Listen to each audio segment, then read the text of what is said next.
नेपाल का जो Maoist movement है उसका पृष्ठभूमि थोड़ा फर्क है। ऐसा माओइस्ट ऐसा आइडियोलॉजी तो इंटरनेशनल होता है, साइंस तो इंटरनेशनली होता है, इसलिए कहते हैं Marxism is not a dogma but a guide to action. तो उसको प्रयोग करते ही उसको विकास किया जाता है। तो हमने माओइज्म इसलिए कहा, माओ ने विशेषता जो सांस्कृतिक महान सरबराह क्रांति काल में जो नए प्रयोग किए थे, मार्क्सिज्म का जो प्रयोग सोवियत संघ और बाकी जगह में जिस तरह से हुआ, तो वो क्राइसिस में फंस गया था 60 में पहुंचते पहुंचते।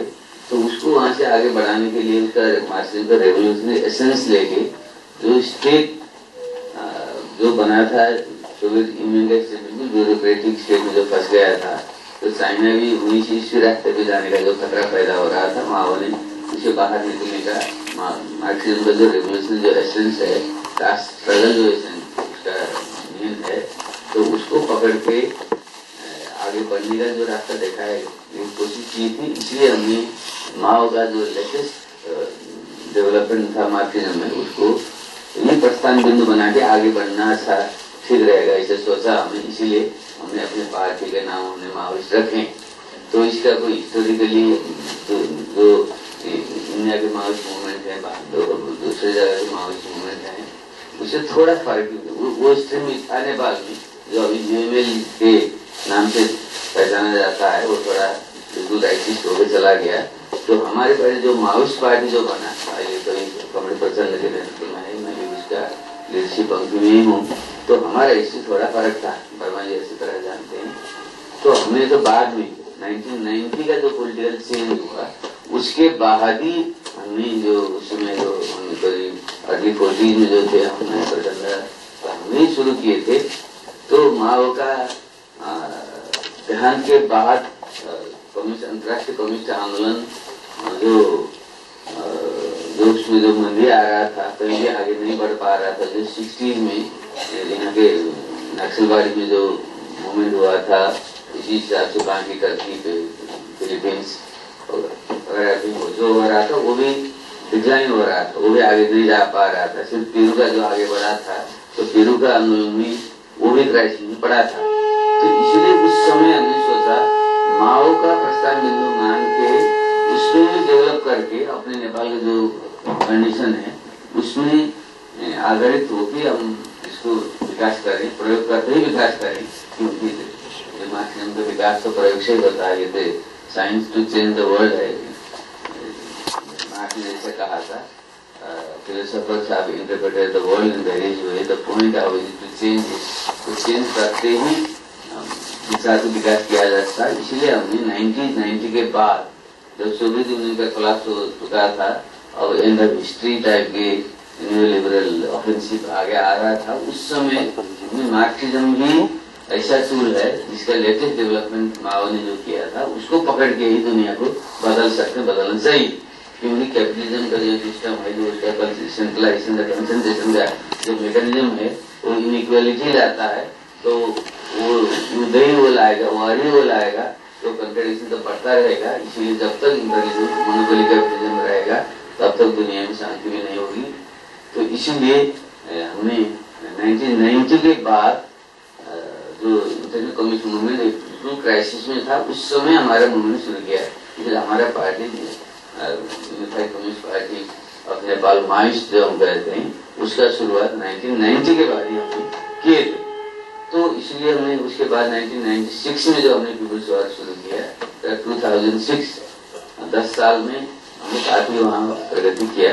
क्योंकि हमारा मेन मकसद, हमने मेन स्लोगन जो बनाए थे, डेमोक्रेटिक रेवोल्यूशन के ही मुद्दे को मेन हमने बनाए थे। इंडिया से नेपाल में थोड़ा सा ही है। इंडिया में आप 1950 से ही बुर्जुआ डेमोक्रेसी है यहाँ, तो नेपाल में नहीं था। जो ऑटोक्रेटिक जो मनार्की है वो 2 साल से ज्यादा रूल कर रहा था, वो ऑटोक्रेसी में इंटेंडेंसी था वहाँ, फ्यूडलिज्म बहुत ज्यादा इंटरेस्ट था वहाँ। इसलिए उसको फ्यूडलिज्म के अगेंस्ट में, मेन ऑटोक्रेसी के अगेंस्ट में हमने अपने आंदोलन केंद्रित किया। उसमें क्लास फैक्टर जो हमारे होते इम्पोर्टेंस देखें, पोटेंशियल फैक्टर तो क्लास फैक्टर ही होता है। फिर भी जो ट्रांजिशन सोसाइटी है, क्योंकि नेपाल जैसा जो बिल्कुल फ्रैक्चर्ड टाइप का जो सोसाइटी है, वहाँ क्लास ही नहीं, वहाँ के जो नेशनलिटीज हैं उनके नेशनल क्वेश्चन को भी संबोधन करें, वहाँ का रीजनल क्वेश्चन जो पहाड़ी और मधेश प्लेन एरिया जो है उसके डिफरेंस कंट्राडिक्शन जो है उसको सॉल्व करें, और तो जो जेंडर इश्यू है उसको सॉल्व करें, जो कास्ट इश्यू है साउथ ईस्ट में उसको भी करें। इसीलिए हमने caste, nationality, gender, region, caste ये इश्यू को कलेक्टिवली एड्रेस करने के लिए ही हमारे डेमोक्रेटिक मूवमेंट का उसका स्लोगन टैक्टिकल स्ट्रेटजी हमने तय किया, डिमांड तय की और हमने पीपल्स वॉर शुरू की। तो इसीलिए हमने 10 साल में जो हमने डेवलप किया है वो काफी आप लोग जानते ही हैं, बाकी मूवमेंट से थोड़ा हम आगे पहुंचे भी। तो इससे भी जब 2005-06 तक पहुंचे ऐसा सिचुएशन पैदा हुआ नेपाल में, तो ऐसा होता भी था, यूरोप में भी ऐसा हुआ था मार्क एंगल्स के टाइम पे जब बुर्जुआ डेमोक्रेटिक रेवोल्यूशन आगे बढ़ रहा था यूरोप में। उस समय फ्यूडल रेमिनेंस में थे, वहाँ फ्यूडलिज्म में कुछ था, तो बुर्जुआ फोर्सेस भी आगे आ रहे थे, तो प्रोलेटेरियन फोर्स भी आगे आ रहे थे, जो ट्रायंगुलर टाइप का कंटेंशन वह भी था। तो 1848-52 का यूरोप का अगर रेवोल्यूशन जर्मनी फ्रांस से आप देखें तो ऐसा ट्रायंगुलर हो रहा था। तो वहाँ मार्क एंगल्स ने बुर्जुआ अच्छे थोड़ा इंडिपेंडेंटली वर्किंग क्लास का मूवमेंट आगे बढ़ाने की कोशिश भी की थी। जब बुर्जुआ फोर्स वहाँ डोमिनेट हो गए तो फिर उनको रिट्रीट करना पड़ा, तो फिर बाद में इससे फर्क ढंग से गया। तो 71 में जाके फिर पेरिस कम्यून के जो एक्सपीरियंस थे उसके आके बाद फिर मार्क एंगल्स ने जो कहा था वो यूरोप में बुर्जुआ डेमोक्रेटिक रेवोल्यूशन अब करीब कंप्लीट हो गया है। इसलिए हमने प्रोलेटेरियन रेवोल्यूशन, सोशल रेवोल्यूशन तैयारी करने के लिए कुछ समय हमें चाहिए, इस हिसाब से आगे बढ़ना होगा, ऐसा दिशा निर्देश उन्होंने किया। मेरा मतलब ये है ऐसा जो ट्रांजिशन जो फेज होता है बुर्जुआ डेमोक्रेटिक रेवोल्यूशन का जो फेज, उसमें फ्यूडल रेमिनेंस भी रहता है, उसी के खिलाफ लड़ना पड़ता है। तो साथ साथ जो प्रोलेटेरियन क्लास, वर्किंग क्लास है, उसने अपने इंडिपेंडेंस मेंटेन करके बुर्जुआ क्लास से थोड़ा उसके अलायंस, यूनिटी एंड स्ट्रगल दोनों करना पड़ता है। तो ये जो मार्क्सिज्म का बेसिक अंडरस्टैंडिंग है, उसी हिसाब से नेपाल में भी 2005 तक पहुंचते वहाँ का जो फ्यूडल फोर्स जिसका नेतृत्व राजतंत्र करता था वो एक्सेप्ट करके आगे आया, किंग ज्ञानेंद्र के लीडरशिप में जो आगे आया। तो वहाँ के जो नेपाल के बुर्जुआ डेमोक्रेटिक जो फोर्स थे, मेनली तो नेपाली कांग्रेस और यूएमएल को मैं बड़े नेता, आप बुरा मत मानिएगा, यूएमएल नाम ही तो यूएमएल है, यूनिफाइड मार्क्सिस्ट लेनिस्ट, तो यहाँ से बता बहुत रेवोल्यूशनरी लगता है। तो नेपाली कांग्रेस से भी वो रिग्रेसिव राइटिस्ट है वो, तो इसलिए वो भी वो एक्सट्रीमिस्ट के पार्ट था, नाम तो वो रखता है। उनके लीडर ने कहा था आप क्यों एक नाम रखे, उन्होंने कहा ये ब्रांड अच्छा है इसलिए ब्रांड रखे हैं, जैसे कोका कोला, पेप्सी कोला हो, ऐसा करके ब्रांड ने उस हिसाब से उन्हें प्रयोग किया। तो उनका जो पॉलिसी था वो तो बिल्कुल नेपाली कांग्रेसी में रिग्रेसिव राइटिस्ट था। फिर ये जो बुर्जुआ पार्टीज थे और इनको भी जब राजा ज्ञानेंद्र ने ऑपरेट किया तो हमने उस समय सोचा हम अब अकेले आगे बढ़ के पूरा स्टेट पावर कैप्चर करने का स्ट्रैटेजी लेते हैं तो फिर पूरी आगे का खतरा भी रहे, क्योंकि पेरू हार चुका था, कहीं भी दुनिया में ऐसा आगे नहीं बढ़ रहा था।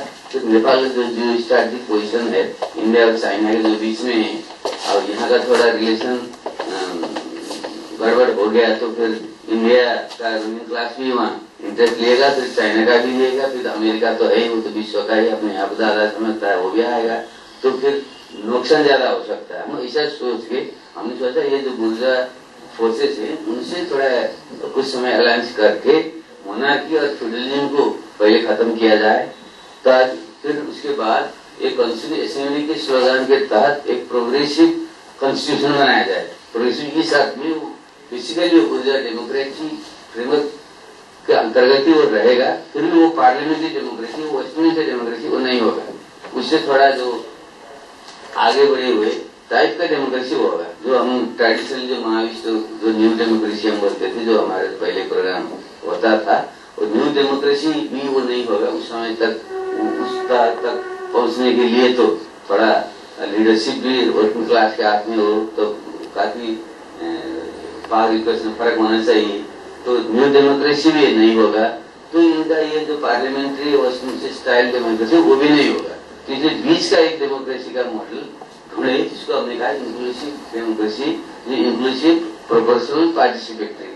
तो नेपाली में हमने कहा ये समावेशी, समानुपातिक और सहभागिता मूलक लोकतंत्र। इस टाइप का लोकतंत्र बनाए, उसका फीचर डेमोक्रेटिक रिपब्लिक होगा। जो डेमोक्रेटिक रिपब्लिक का फॉर्म ऑफ स्टेट है, ये तो बुर्जा के लिए भी होता है, सोशलिस्ट के लिए भी होता है, जो ने भी कहा था। तो इसलिए बुर्जा एक रिपब्लिकन फ्रेमवर्क के तहत एक बीच वाला ऐसा ट्रांजिशनल डेमोक्रेसी का मॉडल ढूंढे जो संविधान सभा असेंबली से इंस्टीट्यूशनलाइज करे। तो उसके बाद फिर हम जो सोशलिस्ट, हमारा मकसद तो जो वर्किंग क्लास सब जो क्लास, कास्ट, जेंडर, रीजनल जो ऑपरेशन है वो सब खत्म करने का हमारा मकसद है। वो तो बुर्जा फ्रेमवर्क के तहत तो पूरा तो नहीं हो पाएगा, फिर भी उसको संस्थागत करके उसमें स्ट्रगल करके फिर हम समाजवाद की दिशा में, सोशलिज्म की दिशा में जाने के हम प्रयत्न करेंगे। वो वर्किंग क्लास के लिए फायदेजनक होगा। और वहाँ नेपाल का जो बुर्जा क्लास है, जो हुई काफी वीक भी है, वो डिपेंडेंट भी है, उसका कैरेक्टर ज्यादा कंपैरेटिव और ब्यूरोक्रेटिक टाइप का ज्यादा भी है, फिर उसके लिए भी जो फ्यूडलिज्म और ऑटोक्रेसी से वो पीड़ित है, उसके लिए भी फायदेजनक होगा। तो दोनों मिलकर डेमोक्रेटिक रिपब्लिक बनाए, एक प्रोग्रेसिव कॉन्स्टिट्यूशन बनाए। फिर उसके बाद हम ये कोऑपरेटिव कॉम्पिटिटिव फेज से गुजरेंगे, फिर हम तो सोशलिज्म की तरफ आगे बढ़ेंगे। वो जो होगा उसमें हम फिर स्ट्रगल वहां करेंगे। ये सोच के साथ हम पीस प्रोसेस में आए थे। ये पीस प्रोसेस का इनिशिएटिव हमने लिया। तो बाद में यहाँ आप लोगों के यहाँ का मीडिया बाकी लोग बोलते हैं माओइस्ट जो गलत रास्ते पे गए थे, अच्छा वो पहले जो एग्रीमेंट हुए थे ये तोड़ते चले गए। तो कॉन्स्टिट्यूशन बनाना था जिसमें एग्रीमेंट बने थे, जो फेडरलिज्म था और ये जो प्रोपोर्शनल रिप्रेजेंटेशन का जो सिस्टम था, उसमें जो पहले उन्होंने सहमति जताई थी, बाद में वो उतर गए, वो पीछे हट गए। तो इसे पहले असेंबली सबसे लार्ज पार्टी हम थे, उस समय नहीं बना पाए। तो हमारे खिलाफ ये प्रॉब्लम ये था, जो कॉन्स्टिट्यूशन असेंबली पहले तो जो जुडिशियरी है, जो बहुत कंजर्वेटिव होता है, जुडिशियरी ने और टर्म फिक्स कर दिया। जब कॉन्स्टिट्यूशन असेंबली का टर्म तो उसका वो फिक्स नहीं कर सकता, कोर्ट जो होता है उसका तो इंटरप्रिटेशन करना उसका काम होता है। तो नेपाल जो जुडिशियरी ऐसा भी बहुत रिग्रेसिव हर जगह होता है, वहाँ उसने टर्म फिक्स कर दिया। और ये 2000 क्या था, हमने नेपाली 2012 या 13 था, 2012 में का डेट उसने फिक्स कर दे, उसके बाद हम उसको एक्सटेंड नहीं कर सकते। ऐसा करके सुप्रीम कोर्ट ने ऐसा ऑर्डर दे दिया। उसके बाद जब हमने उस बार में डिस्कशन करके निर्णय लेने के लिए जो बैठक बुलाने की कोशिश की, तो जो असेंबली के जो चेयरमैन थे वो यूएनएल के थे, तो इसलिए उन्होंने वो बनाने किया, वो बैठक तो बुलाई नहीं। जब वो गेट अप्रोच कर रहा था, असेंबली डिजल होने का खतरा था, और हमने उनको कहा आप बैठक बुलाओ, तो उसके बारे में कुछ हम निर्णय ले लें। तो उन्हें बैठक ही नहीं बोला, क्योंकि ये उसने नहीं किया। तो हमें लास्ट रिसोर्ट ये था जो इंटरनल कन्फ्यूजन में, उसमें नए प्राइम मिनिस्टर था, तो एक प्रोविजन वहां था, अगर देश में कोई असहज स्थिति हो तो उसको देखते हुए इमरजेंसी डिक्लेयर किया जा सकता है। इमरजेंसी डिक्लेयर करके 6 महीने एक्शन हो जा सकता है, ये प्रोविजन था कॉन्स्टिट्यूशन में। तो वो मैंने करने की कोशिश किया कैबिनेट से बाहर करके, तो फिर उसको तो अप्रूवल तो प्रेसिडेंट से होना पड़ता था। तो प्रेसिडेंट थे नेपाली कांग्रेस के थे रामवरण यादव जी, फिर उन्होंने वो भी मना कर दिया। तो इसीलिए हम जुडिशियरी सुप्रीम कोर्ट हमारे खिलाफ में, असेंबली के चेयरमैन हमारे खिलाफ में, वो प्रेसिडेंट भी हमारे खिलाफ में। तो हम कुछ भी नहीं कर पाए। तो फर्स्ट असेंबली जिसमें हम लार्जेस्ट फोर्स थे वो एक्सपायर हो गया। वो तो फिर दूसरा इलेक्शन हमें जाना पड़ा। तो दूसरा इलेक्शन उसमें मैं प्राइम मिनिस्टर था। तो पार्लियामेंट्री प्रोसेस डेमोक्रेसी का प्रैक्टिस ये होता है, जो इनकम्बेंट प्राइम मिनिस्टर होता है, इनकम्बेंट गवर्नमेंट होता है, वही इलेक्शन करवाता है। यहाँ भी यही हुआ, मनमोहन जी ने इलेक्शन करवाया, मोदी जी आ गए, पहले भी ऐसे होता था। तो हर जगह ऐसा होता है। नेपाल में जो हम इलेक्टेड प्राइम मिनिस्टर थे तो वो माने नहीं, क्योंकि नेपाली कांग्रेस और यूएमएल ऐसा पोजीशन दिया, और जो राष्ट्रपति जी ने उनका साथ दिया। तो इलेक्शन करवाने के लिए तो हमने तो कुछ विधेयक पारित करवाने थे। तो विधेयक भी जो अध्यादेश के तहत हम जारी करना चाहते थे, उन्हें मना कर दिया, इसलिए हम इलेक्शन में नहीं कर पाए। तो हम बाध्य होके हमने सुप्रीम कोर्ट के चीफ जस्टिस के नेतृत्व में हमने निर्वाचन करवाया। ये तो उनके सारे साजिश थे। तो इसीलिए जो उनके नेतृत्व में हमने गवर्नमेंट उनको सौंप दिया, तो जो इलेक्शन हुआ, जो रिजल्ट आया तो हमारे खिलाफ में चला गया वो। तो इसीलिए अब इसके मैं ये बताना चाह रहा हूँ, तो हम इतने गुड फेथ में आए थे, तो ये गुर्जर फोर्स से मिलकर असेंबली से एक प्रोग्रेसिव कॉन्स्टिट्यूशन बना के फिर हम पीसफुली आगे बढ़ना कोशिश करेंगे। इस हिसाब से हम आए, तो हमारे खिलाफ वो बिट्रेल शुरू हुआ जब ये सेकेंड इलेक्शन हुआ। उस समय हमें लगा यहाँ तो बहुत बड़ा बिट्रेल हो रहा। फिर उस समय फिर हमने उनसे बात की, तो फिर एक एग्रीमेंट हुआ, 4 पॉइंट एग्रीमेंट हम बोलते हैं। उसमें ये एग्रीमेंट हुआ, जो नंबर जो भी हो कंसोलिडेशन में, उसका जो एजेंडा होता है असेंबली तय नहीं करता है, कभी असेंबली तो रेवोल्यूशन का प्रोडक्ट होता है। इसलिए रेवोल्यूशन के टाइम पे और पीपल्स मूवमेंट के टाइम पे जिस इश्यू पे सहमति बन जाता है, और जो कंपनी पीस एग्रीमेंट और मलेसी लगा के जो एग्रीमेंट हुए थे, उसी एग्रीमेंट के तहत ही वही एजेंडा को मान के ही उसी को इंस्टीट्यूशनलाइज करेगा संविधान सभा। इसीलिए नंबर का खास अर्थ नहीं होता कंसोलिडेशन में, क्योंकि ये पार्लियामेंट है, ये कंसोलिडेशन नहीं। तो इसका जो एजेंडा होता है वो रेवोल्यूशन और मूवमेंट तय करता है। इस हिसाब से वो 4 पॉइंट एग्रीमेंट लिखा गया, जो पास के जो एग्रीमेंट थे कंपनी पीस एग्रीमेंट, उसके हिसाब से ही संविधान बनेगा, वो लिखा हुआ। तो उनका चलो ठीक है, तो फिर हम पार्टिसिपेट करेंगे। फिर हमने पार्टिसिपेट किया। मैं एक कमेटी का चेयरमैन ही बना, एक constitutional political dialogue and consensus committee, जो सबसे इम्पोर्टेंट कमेटी था, वो हमें दिया गया, मैं उसका चेयरमैन बना। उसमें सारे पार्टी, जो 31 पार्टी है असेंबली में, ये सब जो पार्टी के चेयरमैन उसमें थे। तो उसी कमेटी को ये रेस्पॉन्सिबिलिटी मिल गया था। तो हमने तो बिल्कुल ऑनेस्टली कोशिश की है उन्होंने। तो बाद में ऐसा हुआ, तो वो उनका तो सिर्फ साजिश ही था कि वो तो करना ही नहीं चाहिए। नेपाल का जो गुर्जर कंपेरेटिव और ब्यूरोक्रेटिक कैपिटलिस्ट क्लास है, वो तो जो शुरू में जो एग्रीमेंट हुए थे उसके पीछे तो बना चुका था। तो इसीलिए ये लास्ट 1 ईयर उसने कोई कॉपरेट नहीं किया। इसमें फर्क यह आ गया बीच में, यूनियन ऐसा भी रिलीजियस राइट्स तो था ही पहले से ही, तो उनके लीडरशिप में केपी ओली जी आ गए बीच में। तो केपी ओली में सबसे राइटिस्ट और सबसे रिग्रेसिव चिंतन के लोग हैं वो, क्योंकि वो रापा आंदोलन जो बोलते हैं नक्सलवाड़ी का नजदीक है। तो उस समय जब आए सबसे पहले रापा आंदोलन का, नक्सलवाड़ी आंदोलन का विरोध करने वाले, उसके बिक्री करने वाले वही थे। वो खुद बड़े प्राउडली बोलते हैं, ये तो साथ में इतना आतंकवादी काम था, उस समय हमने छोड़ दिया था, बड़ी तरफ से वो अभी भी कहते हैं।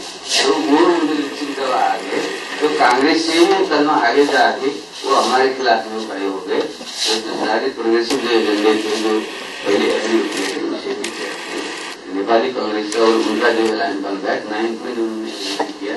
तो उसका एसेंस आप देखें तो 1990 का जो कॉन्स्टिट्यूशन था, जो दिया था, इसी को एसेंस को पकड़ के वो इम्पोज करने की कोशिश कर। जब दोनों ने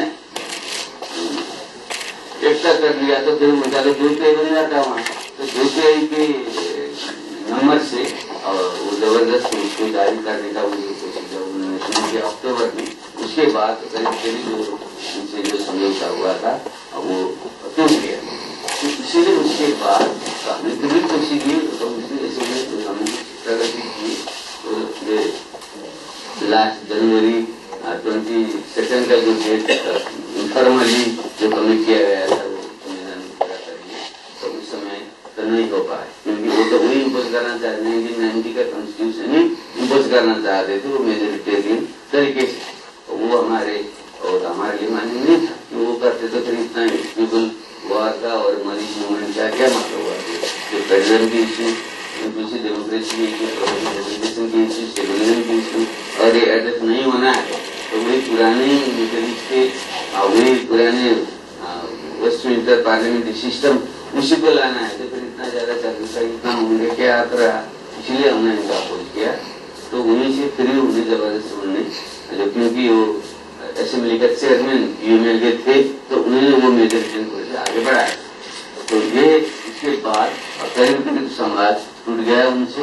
तब उसके बाद हमने सोचा और जनता की सुविधाएं पीपुल्स मूवमेंट के बल में ही इनिशिएटिव लेके आगे बढ़ना होगा, नहीं तो असेंबली ऑफ जनता की नहीं। ये तो एक हिसाब से चीजें बिल्कुल अपहरण किया गया है।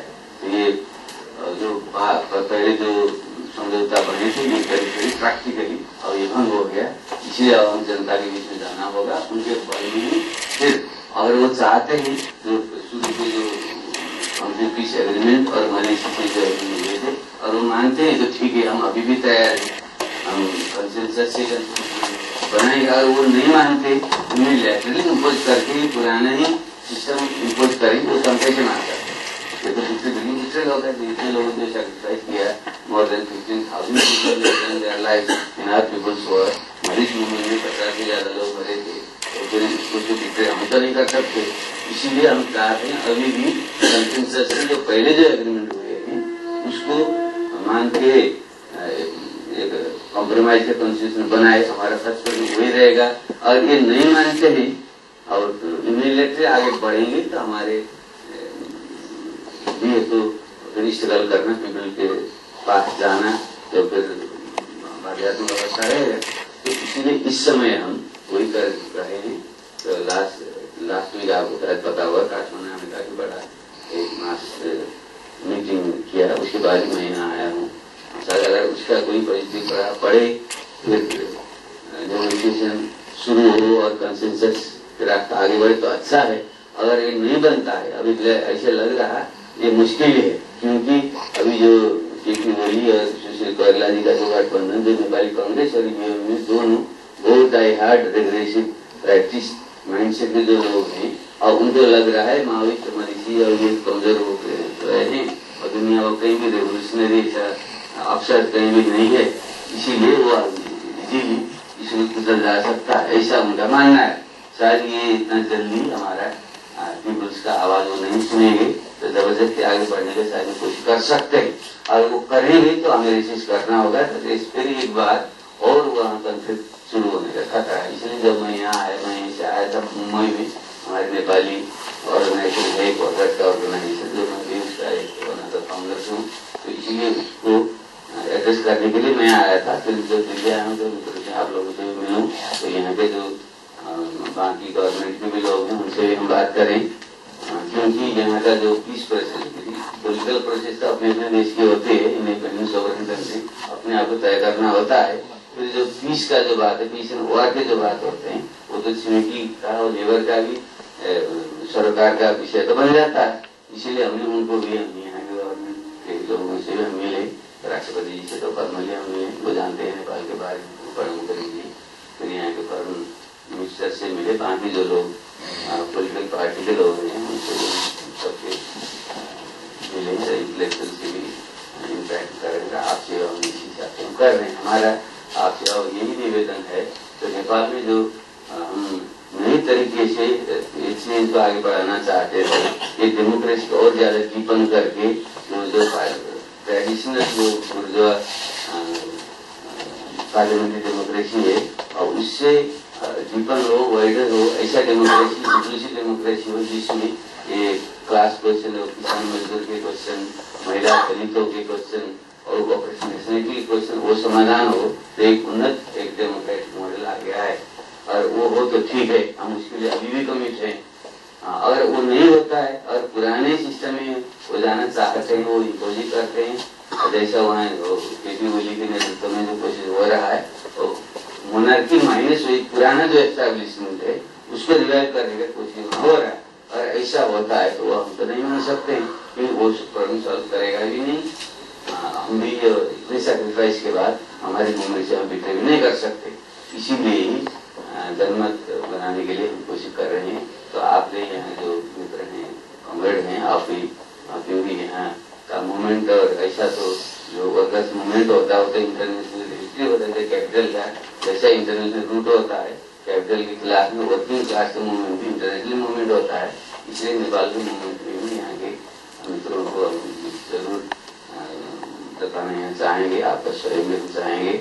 तो हम इस हिसाब से ये जो आप यहाँ उपस्थित हैं, आपका कोई सुझाव हो, सजेशन हो और कुछ क्वेरी हो आप रखें, तो हम कैसे करने की कोशिश करें। इसलिए मैं शुरू में इतने ही मैं रखूंगा और अपना बात करूँगा। धन्यवाद।